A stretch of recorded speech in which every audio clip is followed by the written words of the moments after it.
What really got me into skating, I think, terrible to say, but it was the Police Academy 4 movie. But then after that, you know, I saw Animal Chin. That was like the first video I saw, and it just got me amped. Not many people skated around me, so you didn't really get to see many skate videos back then. Like, my main influences, I think, growing up as a street skateboarder was Matt Hensley and Ed Templeton. Like, those are the two people that I got really stoked on. He was just one of those guys who was doing innovative stuff. You would call him an innovator. He was just very enthusiastic about learning stuff.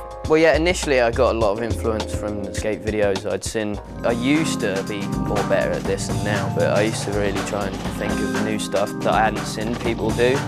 What possibly is there to do, you know what I mean? There's got to be new tricks.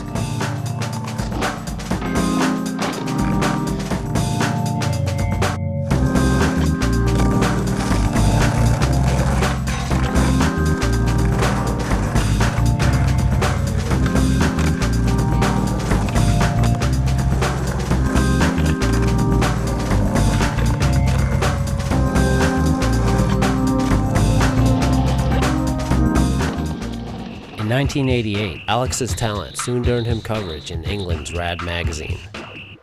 It also caught the attention of Deathbox skateboard owner Jeremy Fox. Jeremy Fox called the shop and he asked to speak to me. He was like, "Do you want to ride for our team?" sort of thing, Deathbox Skateboards. And I'm like, why me? It's like, well, I just seen the Rad magazine, I'm kind of stoked on what I've seen, you know, we'd just sort of try you out and see how it goes from there. And that was it. A week later, his skateboards were turning up at my house, and my dad's like, "Where the hell did you get all the money for this?" You know, and I'm just like, I don't know, I guess I'm sponsored now. Deathbox was an English company that had the teapot logo. You know, you wouldn't see it over here in the States too much, but when you go over there, there was a big presence. Deathbox, there was like, they had good vert pros, and they had the new upcoming street guys.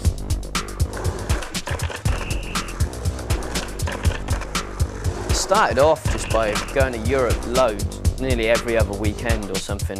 We'd go and do demos, turn up at shops and like go street skating with the locals.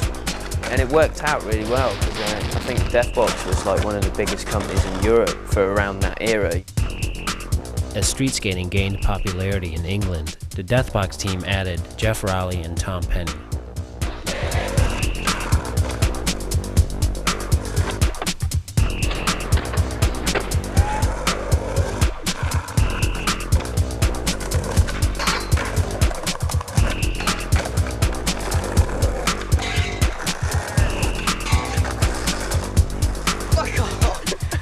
Skate today.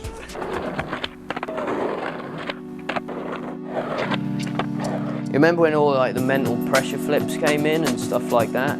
Suddenly skateboarding was just, I don't know, getting lame around that time, especially in England anyway. It was a weird point in skateboarding where everyone got small wheels, fucking baggy massive pants and had bad attitudes, and Alex wasn't into that from what I saw.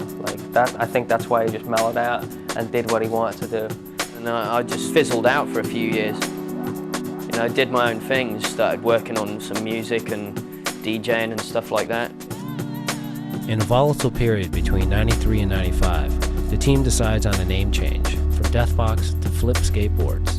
The new company eventually relocates to Huntington Beach, California, while Alex would stay behind in England pursuing his music interests.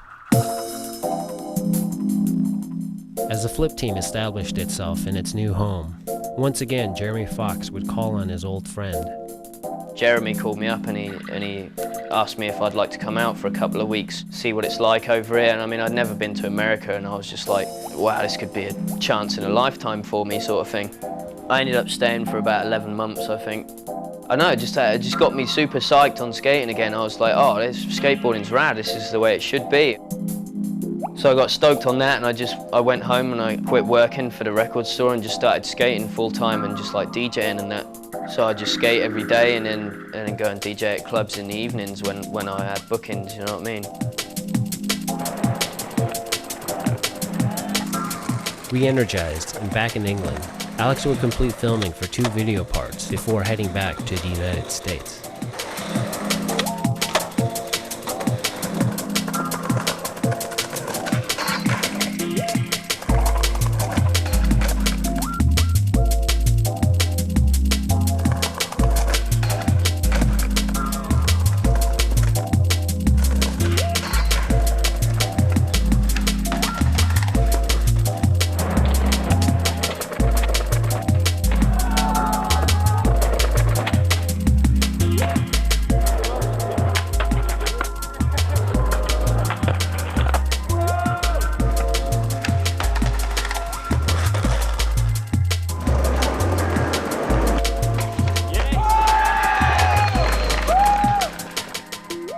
And then of course he came over, did a bunch of great stuff, and then I don't know if it was injuries or what, flips standards were really high, and people like Jeff and Tom just skyrocketed and were doing some of the gnarliest stuff. And I think skateboarding really focused on those guys, and in that respect kind of put Alex on a back burner. Life's not easy. You don't always get to choose exactly what you're going to do when you're going to do it.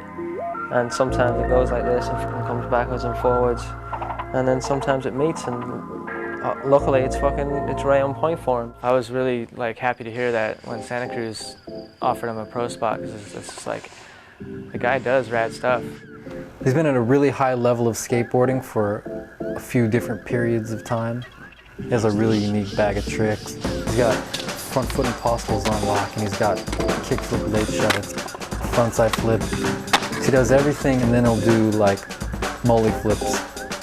You know, nollie big spin heel flips or switch big spin heel flips. Woolly grinds, which are the switch fakie Smith. He just has a lot of creativity and a lot of style in his skating. Bunch of weird stuff that brings a new, fresh approach to it. I don't know, something is exciting, you know?